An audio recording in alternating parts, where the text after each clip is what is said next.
Mes bien-aimés frères et sœurs dans le Seigneur, encore une fois, très heureux de vous accueillir dans cette tranche d'émission, notre émission habituelle et un autre rendez-vous pour entendre non pas n'importe quoi, pour entendre le son de la trompette de Dieu, pour entendre réellement la vérité, parce qu'il n'y a que Dieu qui possède la vérité.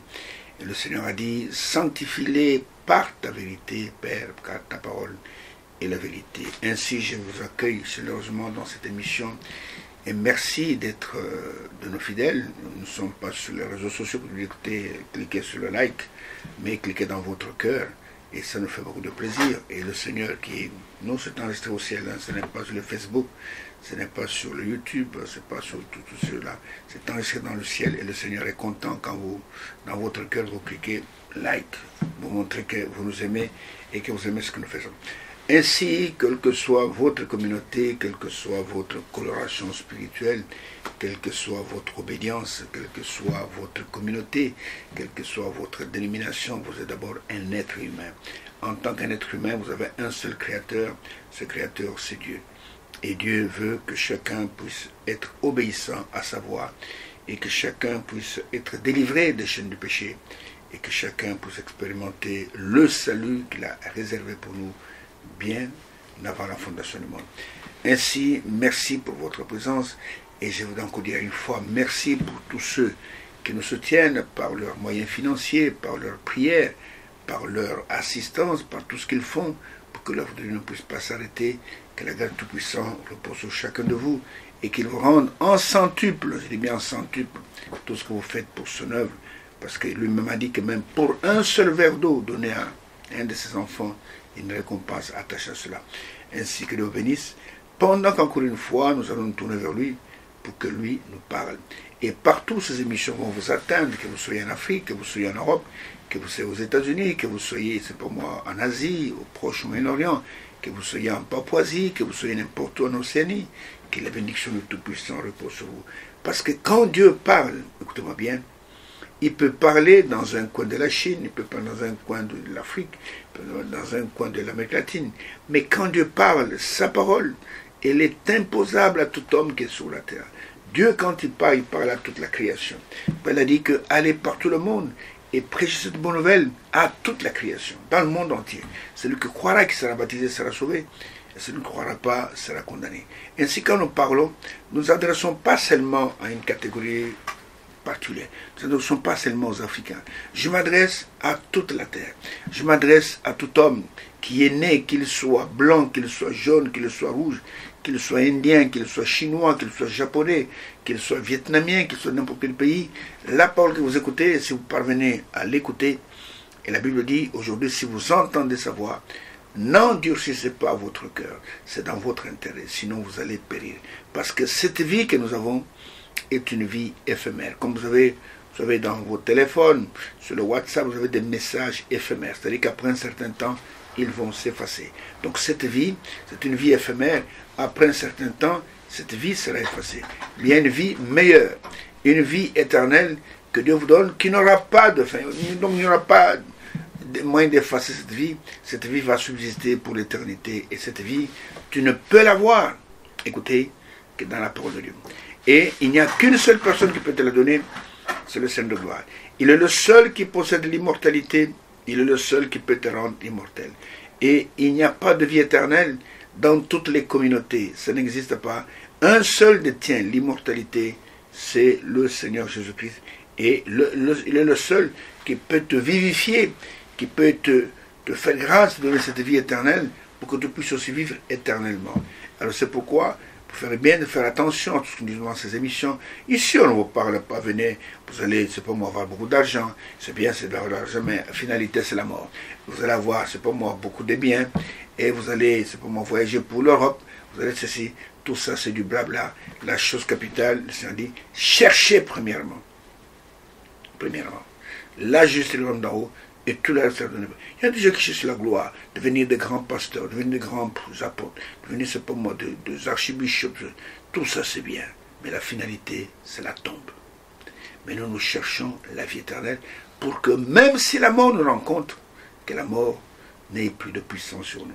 Ainsi que nous bénisse, partout ces émissions vous atteignent, qu'elles vous apportent bénédiction, qu'elles vous apportent édification, qu'elles vous apportent sanctification, qu'elles vous apportent, c'est pas moi, de vous amener, de vous sceller et que vous expérimentez le Dieu Tout-Puissant en recevant sa parole, en étant scellé du Saint-Esprit qui avait été promis. Et le Saint-Esprit, il est attaché à la parole. Vous devez absolument entendre la parole. Est-ce que Dieu bénisse? Pendant qu'encore une fois, nous allons nous tourner vers lui et lui demandons, Seigneur, parle-nous pendant que nous t'écoutons. Et je sais qu'il est fidèle au rendez-vous. Le Seigneur parle toujours. Et je serai certain qu'une fois, dans cette émission, il va te parler, il va me parler. Que Dieu te bénisse. Et prenez de quoi écrire, de quoi enregistrer. Nos émissions sont gratuites. Il n'y a pas de droit d'auteur. Et je vous donne l'autorisation de la diffuser même 1 million de fois. Il n'y a aucun droit d'auteur. Cette Bible, nous l'avons. Ceux qui ont écrit cette Bible n'ont jamais demandé de droit d'auteur. Et c'est vraiment diffusé à large diffusion dans toutes les langues. Vous pouvez traduire même ces émissions dans votre langue, dans votre dialecte. Traduisez. Mais soyez fidèles et ne me faites pas dire ce que je n'ai pas dit. Est-ce que Dieu bénisse? Pendant que nous disons, Seigneur, parle-nous, pendant que nous, tes enfants, nous écoutons.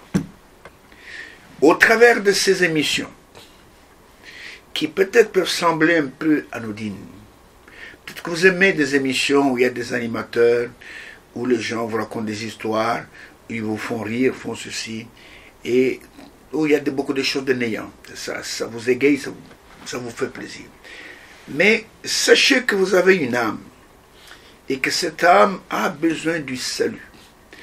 Et dans Ézéchiel chapitre 18, verset 4, le Seigneur déclare, toutes les âmes sont à moi, l'âme du Père comme l'âme du Fils, mais l'âme qui pêche, c'est celle qui mourra. Et comment l'âme pêche-t-elle? En refusant d'accepter ce que Dieu nous dit au travers de sa parole. Et dans Hébreux chapitre 11, verset 25, il est dit, gardez-vous de refuser d'entendre, gardez-vous, celui qui parle à partir d'en haut. Il ne parle pas, il parle à partir d'en haut, mais au travers des hommes. Et parce que ceux qui refusent d'écouter, ils ont reçu leur rétribution. Et si toi tu refuses d'écouter aujourd'hui, tu auras aussi ta rétribution. Donc quand Dieu parle, vous avez intérêt à écouter. Quand Dieu nous exhorte, vous avez intérêt à obéir. Alors nous voyons que nous sommes en train de vous parler dans ces émissions du dernier message. C'est le tout dernier, il n'y aura pas un autre. Le message du messager de l'âge de l'Odyssée. Nous sommes de l'Odyssée, l'âge de la tiédeur. Et ce message est en train de nous parler. Et dans ce message, il y a tous les ingrédients qui sont là pour nous aider à échapper au carnage, au jugement qui vont frapper cette terre. Il y a des gens qui pensent qu'il n'y aura pas de jugement, tout va continuer comme ça, comme ça. Mais il y a un jour de jugement. Il y a aussi un jour de grâce. Pour le moment, nous sommes dans un jour de grâce, mais ce jour de grâce va prendre fin. Regardez ce qui est écrit dans le prophète Ésaïe, au chapitre 63. Le prophète Ésaïe. Et là, Ésaïe voit le puissant vainqueur, le Rédempteur, qui revient du jour, donc dans son jour de vengeance, qui revient du carnage. Et regardez, on lui pose la question parce qu'on ne le reconnaissait pas. Et il est écrit, Ésaïe 63, comme ça, le verset 1er. Qui est celui-ci qui vient d'Édom? L'Édom, c'est le pays d'Ésaïe. De Bostra, en vêtements rouges et habits éclatants. Qui est celui-ci qui vient comme ça? Et se redressant avec fierté dans la plénitude de sa force. La question est posée, qui est celui-ci? Et lui-même répond, c'est moi qui ai promis le salut. Ah, c'est quelqu'un, c'est celui qui avait promis le salut. Donc comprenez, c'est Dieu lui-même. C'est moi qui ai promis le salut. Et c'est moi qui ai le pouvoir de délivrer. Mais tu as promis le salut, tu as promis de délivrer. Pourquoi tes habits sont-ils rouges? Et tes vêtements comme les vêtements de celui qui foule dans la cuve. Celui qui pétine la raisin avec les pieds. Dans la cuve. Écoutez, il répond, j'étais seul à fouler au pressoir. Et nul homme d'entre les peuples n'était avec moi. Je les ai foulés dans ma colère. Je les ai écrasés dans ma fureur. Leur sang a réjailli sur mes vêtements et j'ai essuyé tous mes vêtements. Car un jour de vengeance était dans mon cœur, et l'année de me racheter est venue. Car un jour de vengeance était dans mon cœur. Vous savez, aujourd'hui, il y a des abominations qui tombent sur la terre. Il y a des génocides, il y a des tueries, il y a des avortements, il y a tout ce que vous voulez. Des choses horribles. On égorge des gens comme des bêtes. Des choses horribles. Le Seigneur, il n'est pas endormi, il voit tout ça. Mais il dit, il y a un jour de vengeance dans mon cœur. En ce jour-là, je me lèverai dans la splendeur de ma plénitude de ma force.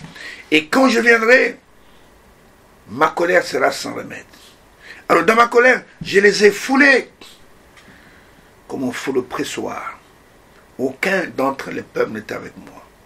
Je les ai écrasés, car il y avait dans mon cœur un jour de vengeance. Pour le moment, nous sommes dans le jour de grâce. Vous avez intérêt à croire la parole et à fuir la colère à venir qui va bientôt arriver.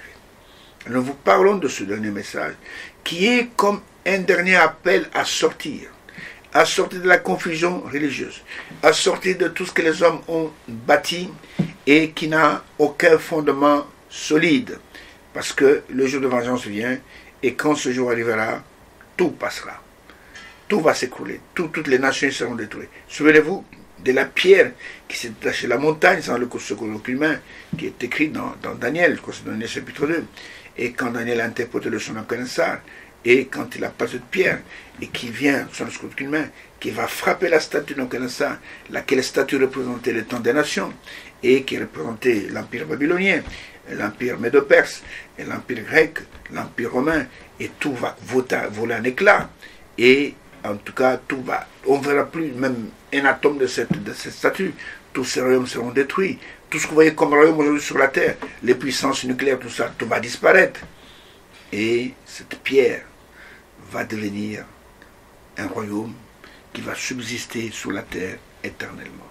Et c'est pour ce royaume que nous nous battons. Alors nous sommes en train de vous parler d'Abraham et de sa postérité après lui. Et nous avons montré pourquoi nous parlons de cet homme, parce que Dieu a mis dans cet homme et dans sa postérité toutes les promesses de salut, toutes les promesses, et auxquelles nous pouvons avoir accès pour entrer dans cet héritage éternel, un héritage qui nous a été réservé, qui ne peut ni se flétrir, ni se corrompre. Et nous sommes arrivés au point où nous avons montré que Dieu a une force terrestre sur la terre. Et c'est cette force qui le sert. Dieu n'utilise pas des incrédules. Dieu n'utilise pas des personnes qui sont formées par d'autres hommes. Toutes les personnes qu'il utilise, ce sont des personnes que lui-même a formées, que lui-même a appelées, que lui-même a remplies de sa parole, que lui-même a envoyées. Et regardez, nous avons aujourd'hui plus de peut-être 1000 dénominations chrétiennes dans le monde. Je parle de 1000, à peu près 1000, mais c'est plus que ça. Et toutes ces dénominations, Dieu n'en est pas l'auteur. Aucune. Et ce sont des hommes qui, avec leur intelligence, ont trouvé bon de faire des choses en pensant qu'ils rendent service à Dieu. C'est un peu comme la tour de Babel, où l'homme a créé cette tour, et en fait, il voulait défier Dieu, et Dieu a dû détruire cette tour, et tous ceux qui la bâtissaient. Alors nous voyons que tout ce que l'homme fait, comme le Seigneur a dit, tout arbre que mon Père n'a pas planté sera déraciné. Tout ce que l'homme fait est voué simplement à l'échec, parce que cela ne sera pas agréable. Alors nous voyons que Dieu a une œuvre grandiose sur la terre. Cette œuvre, c'est l'œuvre de la rédemption. Et dans cette œuvre, Dieu n'utilise pas de personnes que lui-même n'a pas appelées, que lui-même n'a pas envoyées. N'en déplaise à tous les grands religieux de la terre. Si ce n'est pas Dieu qui vous a appelé, mon bien-aimé frère, tu portes un grand titre d'évêque, d'archevêque, bishop, archibishop, et bien que certains, comme archibishop, sont des titres antichrist, parce qu'il n'y a pas dans cette Bible, montre-moi un seul verset où le mot archevêque existe dans la Bible. Ça n'existe pas. Il y a des évêques, oui, mais il n'y a pas d'archevêque. Alors s'il n'y a pas d'archevêque, tous ceux qui portent ce titre, archevêque, archibishop, portent des titres antichrist, c'est-à-dire anti-parole. Et regarde dans cette Bible, excusez-moi, je n'attaque personne, mais je vous fais remarquer deux choses. Trouve-moi un seul verset où il y a des cardinaux. Il n'y en a pas. Trouvez-moi un seul verset où il y a des papes. Il n'y en a pas. Trouvez-moi un seul verset où il y a des généraux, des caporaux, des capitaines, des lieutenants, de sergents-majors. Ça n'existe pas. Mais ça, tu trouves dans l'armée. Si tu vas dans l'armée, tu vas trouver ces gens-là, des sergents, ils sont là, ils sont réels. Mais dans l'église, ça n'existe pas. Dans l'église, il y a 5 ministères. C'est pourquoi je vous demande de rentrer à la parole de Dieu. Je sais que les organisations, elles ont bâti et leurs fondations ont tellement vieilli qu'elles ne peuvent pas détruire ce qu'elles ont construit. Vous comprenez? Et elles ont fait des histoires. Elles ont mis des hiérarchies qui ne sont pas bibliques, mais elles ne peuvent pas les enlever. Parce que si elles les enlèvent, elles seront disqualifiées devant les hommes et devant Dieu. Elles ont ajouté des titres ou des charges que l'Église n'a pas. Il n'y a que 5 ministères de la parole dans l'Église. Il y a les apôtres. Premièrement, les apôtres. Il y a les prophètes. Il y a les évangélistes. Il y a les pasteurs et les docteurs. 5 ministères. C'est ce que Dieu a prêté dans son Église. Vous trouvez ça dans Éphésiens chapitre 4, verset 11. Notez bien ça. Et quand vous allez dans 1 Timothée chapitre 3, Paul parle maintenant de l'Église locale, même dans Tite, où l'apôtre dit à Tite, je te laisse en Crète pour que tu mettes de l'ordre dans les églises, et que tu établisses des anciens. Les mêmes anciens sont tous appelés des évêques. Il y a des évêques dans l'église. Il y a des diacres. Un point, un trait. Tout ce qu'on peut ajouter, alors c'est ajouter à la parole de Dieu.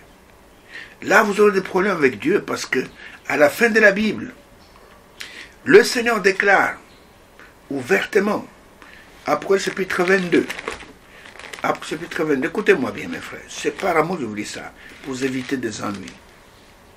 Après chapitre 22, verset 18, verset 19, il est écrit, « Je le déclare à quiconque entend les paroles de la prophétie de ce livre. Si quelqu'un y ajoute quelque chose, Dieu le frappera des fléaux décrits dans ce livre. Si quelqu'un ajoute quoi que ce soit aux paroles de ce livre, Dieu va lui ajouter des fléaux, des jugements vont le frapper. Et dans cette Bible, il n'y a pas de caporaux, il n'y a pas de généraux, il n'y a pas de sergents-majors, il n'y a pas de drapeau pour, soi-disant, le baptême sous le drapeau. Ça n'existe pas. Le seul baptême qui est dans la Bible, c'est le baptême par immersion. Dans cette Bible, il n'y a pas de cardinaux, il n'y a pas d'archevêques, il n'y a pas de pape. Quiconque ajoute ça, il aura des problèmes, pas avec moi, mais avec Dieu. Je le déclare à quiconque entend les paroles de la prophétie de ce livre. Si quelqu'un y ajoute, il n'y a pas de femme prédicatrice. Il n'y a pas de bischopesse. Il n'y a pas de pastoresse. Il n'y a pas d'évangélitesse. Montre-moi un seul verset où Dieu a placé une femme dans le ministère de la parole de Dieu. Ça n'existe pas. Ceux qui n'ont pas le discernement vous parlent de Déborah dans l'Ancien Testament. Déborah était juge. C'est dans la politique, ce n'est pas dans l'Église. Montre-moi dans la Bible où une seule fois une femme a été sacrificatrice. Ou quand les Lévites servaient là, au tabernacle ou au temple, montre-moi quelle est la femme qui travaille avec eux. Ça n'existe pas. Montre-moi dans le Nouveau Testament où Jésus, en choisissant les disciples, a choisi aussi des femmes disciples pour le former pour le ministère de la parole. Ça n'existe pas. Et quand il a dit allez par tout le monde, il parlait aux 11. Il ne parlait pas à Marie-Madeleine, il ne parlait pas à Marie Magdala, il ne parlait pas à Suzanne, il ne parlait pas à Marie qui l'a enfanté, il ne parlait pas à ces femmes-là. Si quelqu'un ajoute quelque chose, Dieu le frappera des fléaux décrits dans ce livre. Vous devez garder la parole dans sa forme originale. N'ajoutez rien. Et il est écrit au verset 19.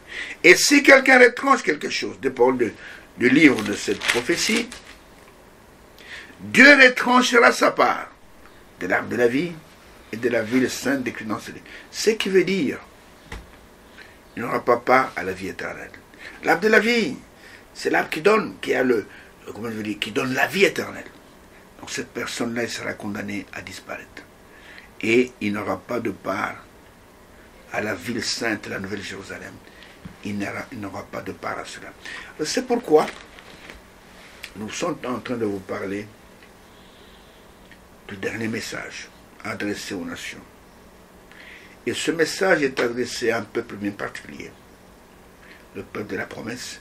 Et ce peuple, c'est la sémence royale d'Abraham. Elle seule comprendra ce que Dieu dit. Elle seule aura la révélation de la parole divine. Vous savez, il y a des gens qui écoutent la parole mais qui ne la discernent pas. Qui ne peuvent pas distinguer que ça c'est la parole d'un homme, ça c'est la parole de Dieu. Parce que cela ne leur a pas été donné. Le Seigneur a dit cela dans Matthieu chapitre 13. C'est quand ils nous posent la question, pourquoi leur parles-tu en parabole? Apparemment ils ne comprennent pas. Je leur parle en parabole, d'abord pour vous. Il vous a été donné à vous de connaître le mystère du royaume. Pour eux, et Isaïe a dit à leur sujet qu'ils ont des oreilles pour entendre mais n'entendront pas. Ils ont des yeux pour voir mais ne verront pas. Pour eux, leur cœur sera endurci. Ils écoutent la parole de Dieu mais ils ne la comprennent pas. Et si toi tu peux comprendre, c'est une grâce que Dieu t'a accordée. Alors nous voyons ceci, mes bien-aimés frères. Dieu n'utilise que les membres de son corps pour faire son œuvre. Tel que nous l'avons lu dans le psaume 32. Je répète tout le temps tout ce passage. Le psaume 32. Versets 31 et 32. Il est écrit, la postérité le servira. Ce psaume merveilleux qui parle de souffrance du Messie. Et à la fin, il dit, la postérité le servira. On parlera du Seigneur. Je peux dire, on va évangéliser à la génération future.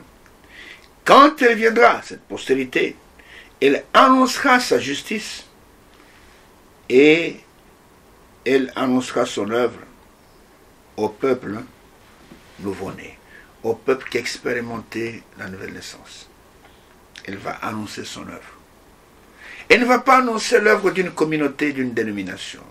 Elle annoncera son œuvre au peuple nouveau-né. Nouveau-né là, c'est la nouvelle naissance, qui n'était pas là dans l'Ancien Testament. Personne n'était né de nouveau dans l'Ancien Testament. Je le répète tout le temps. À qui veut m'entendre? Abraham n'était pas né de nouveau. Isaac n'était pas né de nouveau. C'est Christ qui nous a mis la nouvelle naissance. Il fallait que le sacrifice soit donné sur le bois du calvaire et que ce sacrifice soit agréé par le Père pour que toutes ces choses puissent être déversées dans l'Église. Et nous voyons que il annoncera son œuvre, l'œuvre de Dieu à ce peuple nouveau-né. Et le Seigneur a dit à Nicodème, Nicodème, Nicodème, comment tu peux me reconnaître? Oh Rabbi, nous savons que tu es un docteur venu de Dieu, parce que personne ne peut faire les œuvres que tu fais si Dieu n'est avec lui. À la place de le féliciter, le Seigneur lui dit, Nicodème, comment tu peux savoir qui je suis? Parce que pour savoir qui je suis, il faut expérimenter la nouvelle naissance. Et il lui dit, en vérité, je te le dis, si un homme n'est né de nouveau, il ne peut même pas voir. Voir, d'abord, il faut voir le royaume des cieux. Il ne peut. Ce qui veut dire voir la veste signifie comprendre. Et il va lui dire après que si un homme est né de nouveau, il est né d'eau et d'esprit, il ne peut entrer dans le royaume. Celui qui n'est pas né de nouveau ne comprend pas les choses du royaume. Pour lui, ces choses sont une folie. Il ne peut pas les comprendre parce que spirituellement qu'on le comprend. Alors nous voyons que le Seigneur, la postérité le servira, et il annoncera sa justice, et il annoncera son œuvre au peuple nouveau-né.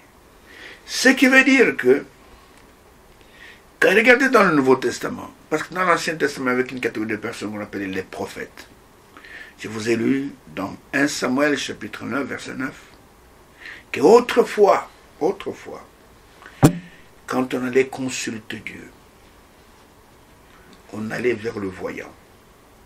Car celui qu'on appelle maintenant le voyant en ce temps-là était appelé, c'est ce qu'on appelle maintenant le prophète.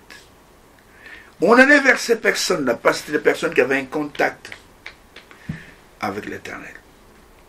Mais dans le Nouveau Testament, le Seigneur a ajouté les autres ministères.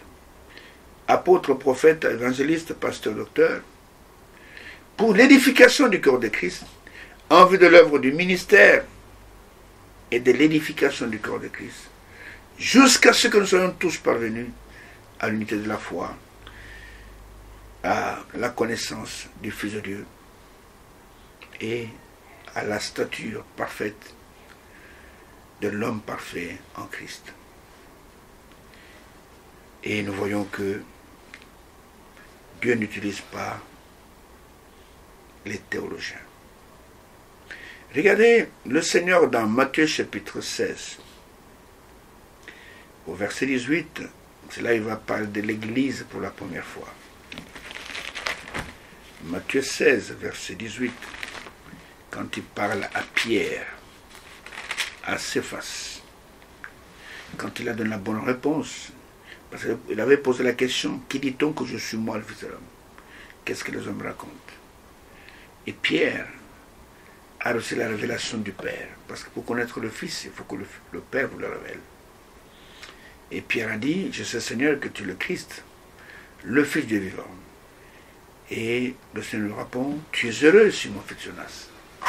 Parce que ce que tu viens de dire, ce n'est pas la chair et le sang qui te l'ont révélé, mais c'est mon Père qui est dans le ciel. Et puis au verset 18, lisons ensemble, il lui dit, et moi, je te dis, que tu es Pierre, c'est-à-dire Céphas. C'est lui-même qui l'avait appelé Céphas. Quand il l'a appelé, il s'appelait d'abord Simon tout court. Il a ajouté Pierre à côté, Céphas. Et que sur ce roc de la révélation de tout ce que je suis, c'est-à-dire Pétra, la pierre, je bâtirai mon église. Pas mes églises, mon église. Et que les portes du séjour de mort ne prévaudront point contre elle. Et que les portes du séjour de mort, donc je bâtirai mon église.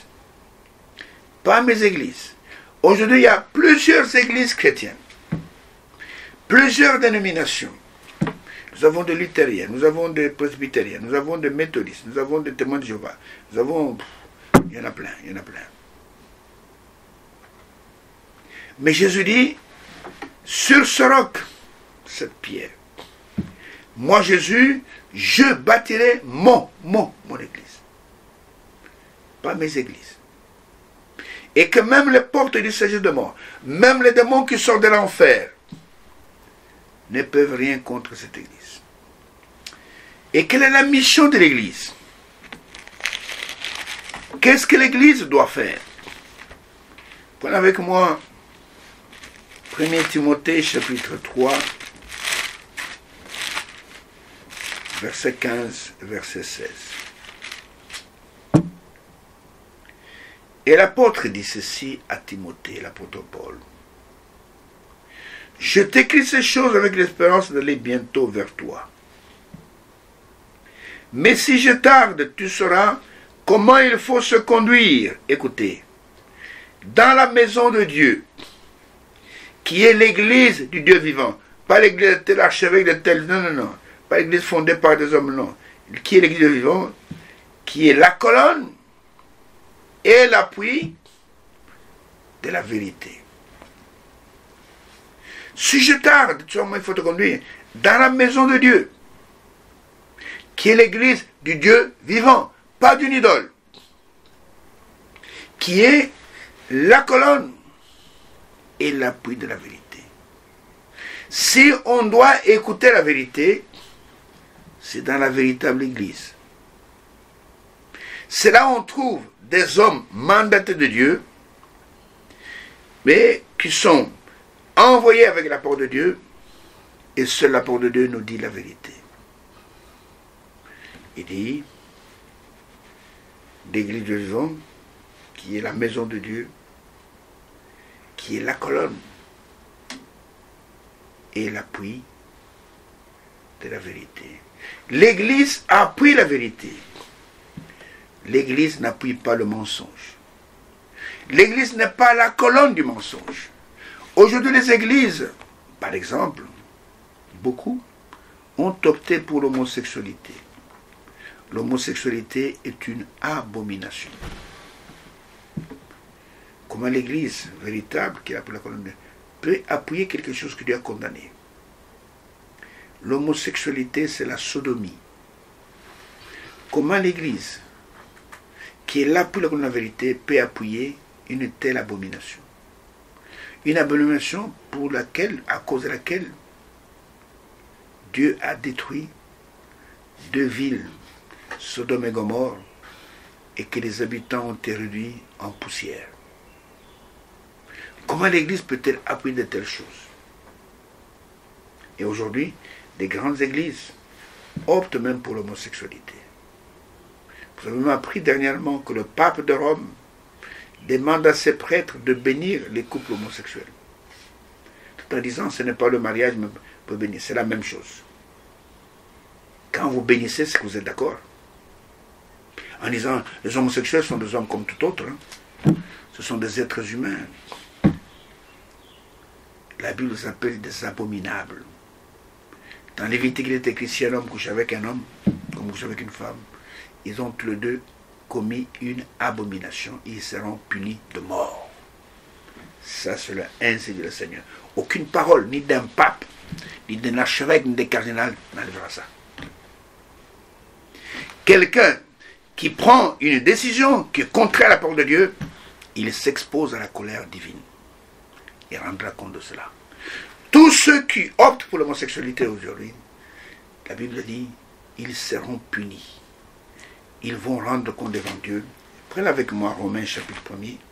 Je ne veux pas tout lire, mais regardez la punition qui attend tous ceux qui pratiquent et qui approuvent ceux qui commettent l'homosexualité. Il est dit ceci dans Romains chapitre 1er. Je commence au verset ce n'est pas mon sujet, mais je vais quand même éclairer ceux qui peuvent être... je prends le verset 18. Il dit, la colère de Dieu se révèle du ciel contre toute impiété et toute injuste des hommes qui retiennent injustement la vérité captive, qui ne veulent pas qu'on connaisse la vérité. La colère de Dieu s'élève contre eux. Ils sont des théologiens, ils ont de grosses Bibles comme ça, et ils prônent l'homosexualité, sachant que Dieu a condamné l'homosexualité. Ils retiennent captifs, ils ne veulent pas que les gens le sachent. La colère de Dieu est sur eux. Je saute au verset 24. Il est dit ceci. C'est pourquoi Dieu les a livrés à l'impureté, selon les convoitises de leur cœur. Ainsi ils déshonorent eux-mêmes leur propre corps, et qui ont changé la vérité de Dieu en mensonge, et qui ont adoré et servi la créature au lieu du Créateur, qui est béni éternellement. Amen. Écoutez, c'est pourquoi Dieu les a livrés à des passions infâmes, car leurs femmes ont changé l'usage naturel en celui qui est contre nature, en devenant des lesbiennes, contre nature. Et de même les hommes, abandonnant l'usage naturel de la femme, se sont enflammés dans leurs désirs les uns pour les autres, dans l'homosexualité, commettant homme avec homme des choses infâmes. La Bible dit des choses infâmes, et recevant en eux-mêmes le salaire que méritait leur égarement. Comme ils ne se sont pas souciés de connaître Dieu, Dieu les a livrés à leur sens réprouvé pour commettre des choses indignes. Pas des choses honorables, des choses indignes. Étant remplis de toute espèce d'injustice, de méchanceté, de cupidité, de malice, plein d'envie, de meurtre, de querelles, de ruse, de malignité, rapporteurs, médisants, impies, arrogants, hautains, fanfarons, ingénieux au mal, rebelles à leurs parents, dépourvus d'intelligence, de loyauté, d'affection naturelle, de miséricorde. Eh bien, écoutez le verset 32, eh bien qu'ils connaissent le jugement de Dieu, déclarant digne de mort ceux qui commettent de telles choses, non seulement ils le font, mais encore ils approuvent ceux qui le font. Donc, le jugement va s'abattre non seulement sur ceux qui commettent ces actes indignes, odieux, mais aussi sur ceux qui les approuvent. Ils ne sont pas épargnés. Alors c'est pourquoi Dieu, dans son œuvre, il n'utilise que des personnes que lui-même a choisies, que lui-même a sanctifiées, que lui-même a rempli de sa parole, que lui-même a envoyé dans le monde avec la parole de l'évangile. Et l'évangile, c'est un évangile de sainteté, un évangile de pureté. Alors je vais encore entrer dans notre brochure, là pour parler seulement sur le général. Et regardez, d'abord avant de lire, quand le Seigneur a commencé son Église, et l'Église a commencé le jour de la Pentecôte, le Seigneur a commencé par l'effusion du Saint-Esprit. Ceux qui étaient là dans la chambre haute n'étaient pas dans la fornication, n'étaient pas dans les orgies, n'étaient pas dans la luxure. Ils avaient entendu la parole de la vérité. Et Dieu est venu confirmer dans leur cœur cette parole en les scellant du Saint-Esprit qui avait été promis. Et c'est au travers de cette personne qui sont devenues les premières personnes membres du corps de Christ, que l'œuvre de Dieu va s'étendre dans le monde entier. L'œuvre ne viendra pas par une école de théologie, par une école de pasteurs, par un séminaire, grand ou petit séminaire. Non. Vous qui passez votre temps dans ces écoles de théologie, vous qui passez votre temps dans ces grands et petits séminaires, voulant servir Dieu, je vous dis simplement, vous allez devenir plus embrouillés qu'avant. Dieu, on ne sert pas avec des enseignements faits de main d'homme. Paul a dit à ceux qui voulaient l'écouter, Galates chapitre 1er, verset 10, il dit, l'évangile que je vous ai apporté, Galates, n'est pas d'un homme. Je ne l'ai ni appris, ni reçu d'un homme, mais par une révélation spéciale du Seigneur Jésus-Christ. Et c'est la même chose qu'aujourd'hui. Tous ceux que Dieu appelle, c'est Dieu seul qui est leur enseignant, selon Jean chapitre 6, verset 45. Ils seront tous enseignés de Dieu. Il n'y a pas de prédicateurs envoyés de Dieu qui sont formés par d'autres hommes. Nous tous, nous passons à l'école de Dieu. C'est Dieu qui doit nous enseigner. C'est Dieu qui doit nous parler. C'est pourquoi, quand il a commencé son œuvre de la Pentecôte, il n'a pas commencé avec Caïphe. Il n'a pas commencé avec Anne. Il n'a pas commencé avec Gamaliel. Il a commencé avec ceux qui étaient dans la chambre haute et qui ont reçu le Saint-Esprit, qui sont les membres du corps. Regardez Pierre qui était un illettré. Dieu lui-même a mis sa parole en lui. Il a parlé de la Pentecôte. Et en très peu de minutes, 3000 personnes sont venues à Christ. 3000 personnes. Et il a continué comme ça en utilisant ces membres du corps. Et nous avons montré que la loi de Dieu, et Frère avait dit, recevez-la, et de recevoir un serviteur de Dieu confirmé. Confirmé par qui? Par Dieu lui-même. Avec un message venant du ciel. avec une parole originale. Alors, nous étions arrivés à l'endroit où l'eunuque éthiopien était venu à Jérusalem. C'était un homme prédestiné. Il avait entendu beaucoup de prédicateurs, des rabbins. Il a même entendu Caïphe. Et rappelé ce qui s'est passé avec l'agneau pascal. Rappelé ce qui s'est passé avec Moïse devant la mer Rouge. Rappelé, c'est pas moi, cette nuit-là quand ils ont mangé la Pâque. Et voilà que cet homme rentre chez lui vide. Il n'a rien reçu. Il y a des gens qui partent dans les églises, qui rentrent chez eux vides. Aucune parole de quoi changer leur vie, rien du tout. Et Dieu a vu cet homme, et Dieu a eu pitié de lui. Il a dit, ça c'est mon fils, il ne peut pas rentrer comme ça, il va très loin en Éthiopie. Et pendant qu'il lisait le rouleau du prophète Ésaïe, prenons un peu ensemble dans cette histoire. Allez avec moi dans Actes chapitre 8. Je vais vous montrer quelque chose. Actes des apôtres. Allons directement à cette histoire. Actes chapitre 8.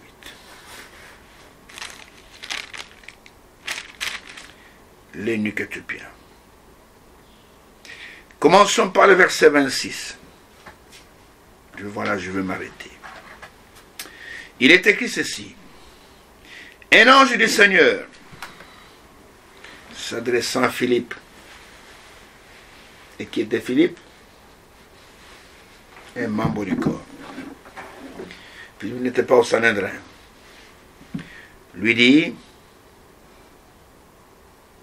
lève-toi et va du côté du midi, sur le chemin qui descend de Jérusalem à Gaza, celui qui est désert.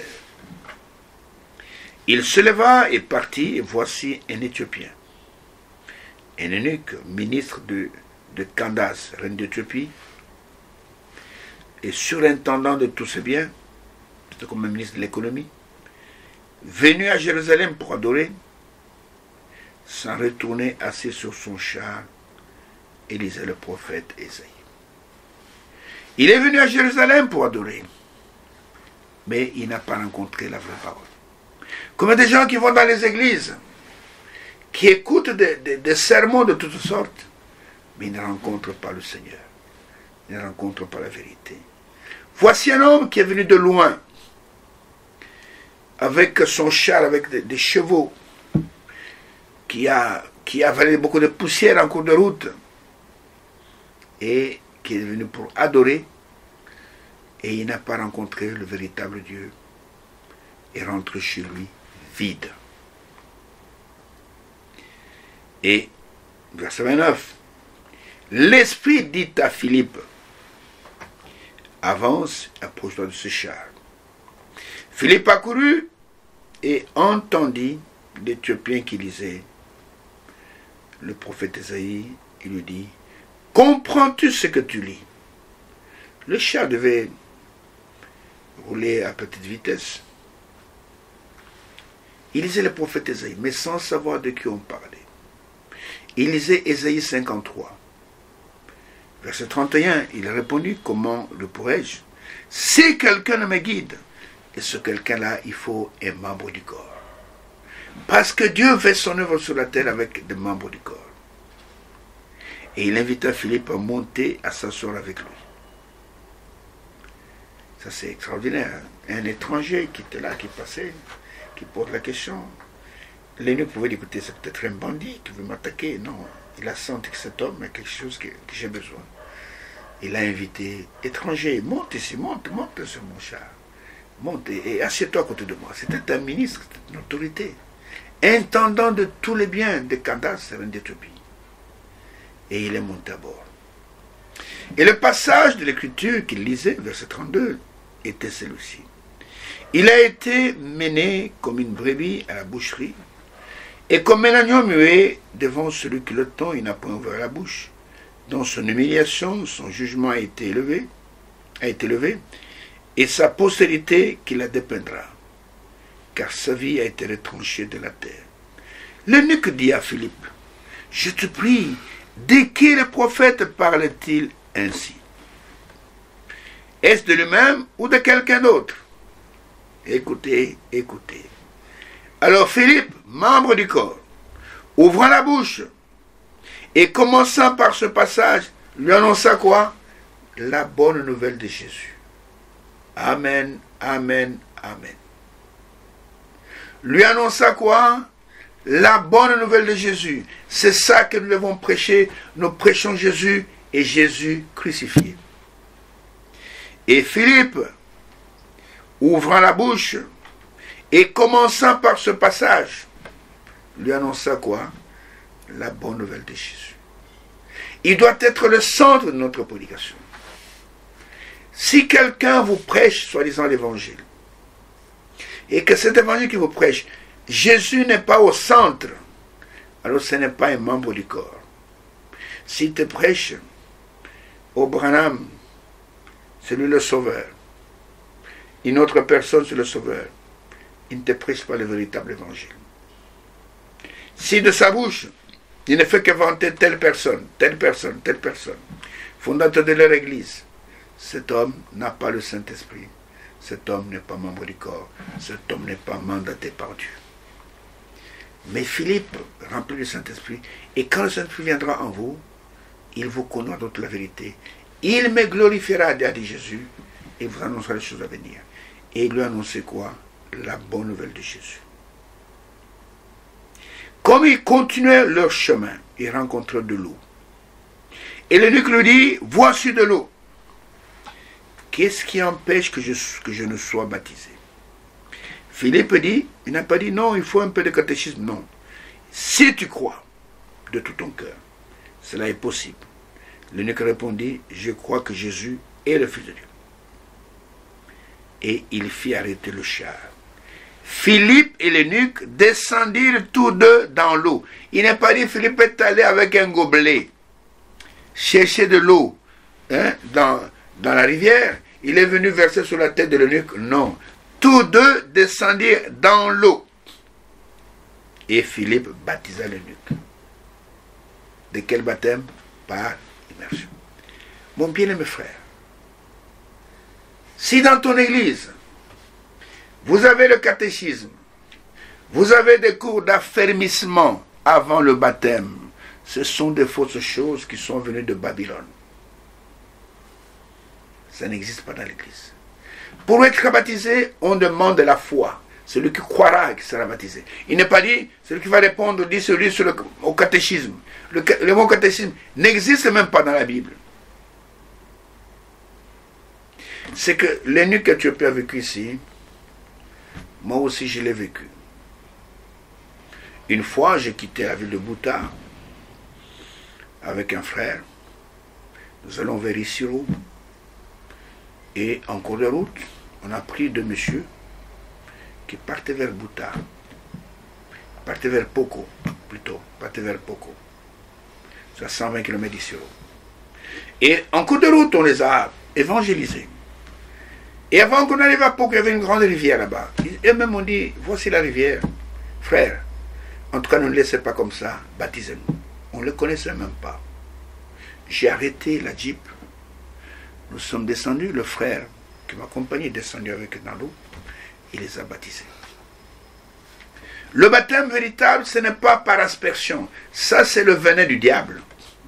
Le baptême, vous devez être plongé dans l'eau pour vous identifier à sa mort et à son ensevelissement, et quand vous sortez de l'eau, à sa résurrection. Qui était Philippe, un membre du corps. Maintenant, écoutez, avant que nous puissions terminer pour aujourd'hui, c'est que l'homme de Dieu dit à ce sujet, dans cette brochure, dans cette prédication, là pour parler de semence originale, vers la fin. Il dit, bien que ce soit un ange qui ait conduit Philippe vers lui, vers l'eunuque, le germe de vie devait venir par l'intermédiaire du corps de Philippe. Oh frère, maintenant nous sommes dans la ligne, c'est vrai. Comment est venu le germe? Par l'intermédiaire de l'ange? Non. L'ange lui montra où aller. Un ange était messager, mais ici c'est un fils. Philippe était un fils de Dieu et un fils de la maison.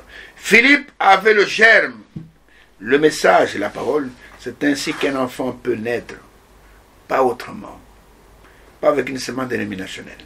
Philippe lui imposa les mains, Philippe le baptisa au nom de Jésus-Christ, c'est alors que vint l'Esprit de Dieu, assurément. Parce que Dieu utilise les membres de son corps. Et il fallait que ce eunuque éthiopien reçoive la vie. Dieu n'a pas appelé Caïphe, il n'a pas appelé Anne, il n'a pas appelé, c'est pas moi, même Nicodème. Nicodème est venu après, mais il a appelé Philippe qui était un membre du corps. Écoutez, le germe devait donc venir du corps. De quel corps? Du corps de Christ. C'est vrai, et Philippe était un membre du corps. Maintenant, écoutez, ça c'est une autre partie que j'aborderai dans l'émission qui va suivre. Donc, donc Philippe était un membre du corps. Dieu utilise uniquement les membres de son corps. Et cette règle, elle est valable jusqu'aujourd'hui. La loi de Dieu, recevez-la, c'est de recevoir un homme de Dieu, confirmé par Dieu lui-même. Pas un séminariste, pas un théologien, pas, c'est pas moi, un prêtre de telle communauté. Non, vous devez recevoir un homme réellement mandaté de Dieu, avec la semence divine. C'est à ce moment-là que la parole qu'il porte, qui est le germe, va vous amener la vie, et vous allez expérimenter le changement de votre être, de votre corps, de votre âme. Vous savez, ce que vous entendez M. me dire il n'y a pas longtemps, il dit que j'ai entendu des prédicateurs tel, pendant des années. Ma vie n'a jamais été changée. Pourtant, ce sont des grands prédicateurs qui prêchent avec brio, mais ma vie n'a jamais été changée. Ce n'est pas l'éloquence qui donne la vie. Non. Tu peux être éloquent, tu peux prêcher avec brio, tu peux faire bouger les foules. Mais le problème, c'est il faut que le germe soit là. Il faut que la parole que tu apportes, quel est le germe? Un grain de maïs qui n'a pas de germe ne se reproduira pas. Vous comprenez? Il faut que le germe soit là. C'est comme un jour, il y a eu ce prédicateur qui s'appelait Dwight Moody. Pour ceux qui lisent le message forum, ils vont comprendre de quoi je parle. Dwight Moody, c'était un homme dans le siècle passé qui ne parlait pas bien, qui parlait un peu comme ça, que ça un peu du nez. Et les journalistes sont partis le trouver, Monsieur Moody. Pourquoi il y a tant de gens qui viennent vous écouter? Pourtant, vous ne parlez pas bien, vous n'êtes pas éloquent. Vous venez, ils viennent nombreux vous écouter, pourquoi? Et Monsieur Moody, pour moi, mon frère Moody, leur dit, parce qu'il y a quelque chose dans ce que je dis qui les attire. Ce n'est pas l'éloquence, ce n'est pas la grammaire. William Branham était un primérien, n'a pas fait beaucoup d'études. Mais quand il prêchait, dans ce qu'il disait, ça attirait les gens, parce que dans ces paroles-là, il y avait le germe de vie qui est à l'intérieur. Il a prêché en Inde devant 300 000 personnes, frère. Il a prêché à Durban devant des foules en Afrique du Sud. Et à tel point qu'après la réunion, on a rempli 7 camions de béquilles, des estropies qui étaient venus à la réunion. Parce que dans ce qu'il disait, bien qu'il était primérien, il disait, je n'ai pas de grandes connaissances. Mais, c'est ce qu'il disait, il y avait quelque chose qui attirait les gens. Il y avait la vie dans ce qu'il disait. Aujourd'hui, nous avons des grands prédicateurs qui prêchent, les assemblées sont pleines. Mais il n'y a pas de vie. Ils commencent à se plaindre dans notre assemblée. Il y a des homosexuels, il y a des gens avec la vie impure. C'est normal, parce que le Seigneur dit, sanctifie-les par ta vérité. Si la parole de vérité n'est pas là, il n'y aura pas de sanctification dans l'église. Il faut que la parole de vérité soit là. Et quand elle est là, c'est à ce moment-là que la vie est communiquée à ceux qui écoutent la parole de Dieu. L'éloquence ne sanctifie pas. Il y a de grandes assemblées dans ces villes de Kinshasa. Spécialistes en tonnerre, spécialistes en fausse doctrine, spécialistes en seconde venue de Jésus-Christ. Mais la vie impure est remplie là. Même des sorciers sont là. Parce qu'il n'y a pas de parole qui les inquiète. Mais là où la lumière jaillit, là où il y a la parole pure, aucun méchant ne restera dans l'assemblée des saints. Vous comprenez? Alors nous voyons ici qu'il a fallu que Philippe vienne. Philippe était un membre du corps, pour que l'eunuque éthiopien puisse avoir la vie et qu'il puisse rentrer chez lui, non pas comme un cadavre, mais comme étant un homme vivant. Toi aussi, tu es dans l'église. Ça fait des années. La vie impure ne s'arrête pas. Les concubines, tu en as à gauche, à droite. Au travail, tu cours avec des secrétaires. Et pourtant, tu es dans une église. Mais la parole que ton pasteur prêche ne t'amène aucune vie. Il y a des assemblées où la vie impure commence par le pasteur et par tout le corps de l'église et jusqu'aux fidèles. Commence par le pasteur lui-même. Et nous voyons que, et avec ça, tout ça on appelle l'église. On me disait, ce sont des loges, comme les loges, je ne sais pas moi, maçonniques, comme les loges, je ne sais pas moi, des sectes mystiques. Ce sont des loges, ce ne sont pas des églises. Et nous voyons que pour que l'unique Éthiopien puisse avoir la vie, l'ange l'a mené jusque-là, jusqu'au char. Mais le germe n'est pas venu de l'ange. Le germe est venu par Philippe. Philippe avait le message. Philippe avait la parole. Philippe avait le Saint-Esprit.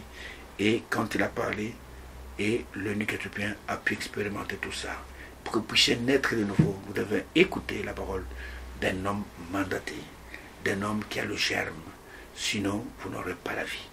Ainsi, ne m'en voulez pas d'être parfois tranchant. C'est pour votre bien, parce que nous sommes à la fin, bientôt l'enlèvement va intervenir. Et c'est maintenant de vous réveiller.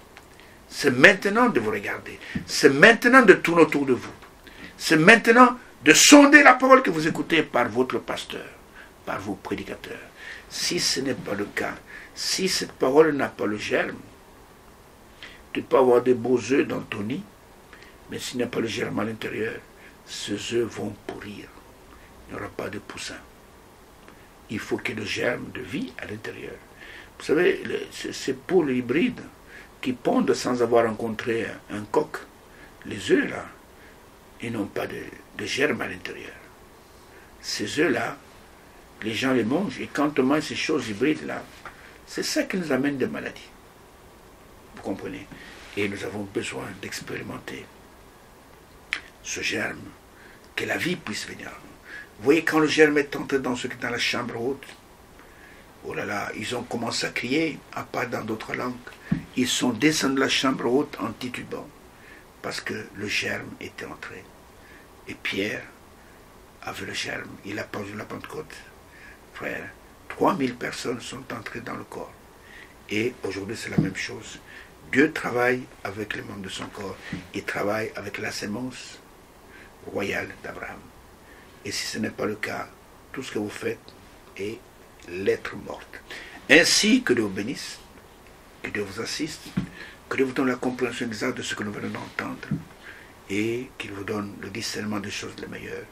Et que la grâce Tout-Puissant repose sur chacun de vous. Et sachez que, en tant qu'ouvriers de Dieu, nous sommes ouvriers avec lui. Nous ne travaillons pas indépendamment. Et nous travaillons avec lui. De même que le Père m'a envoyé, le Père a envoyé le Fils en habitant lui. De même, je vous envoie. Comment nous envoie-t-il en habitant nous? Que Dieu bénisse, que nous avons le sur le meilleur. Si Dieu nous garde et nous protège, nous allons nous revoir dans l'émission prochaine pour encore voir d'autres cas des membres du corps et qui ont transmis le germe de vie. Que Dieu bénisse et qu'il vous garde jusqu'au prochain rendez-vous.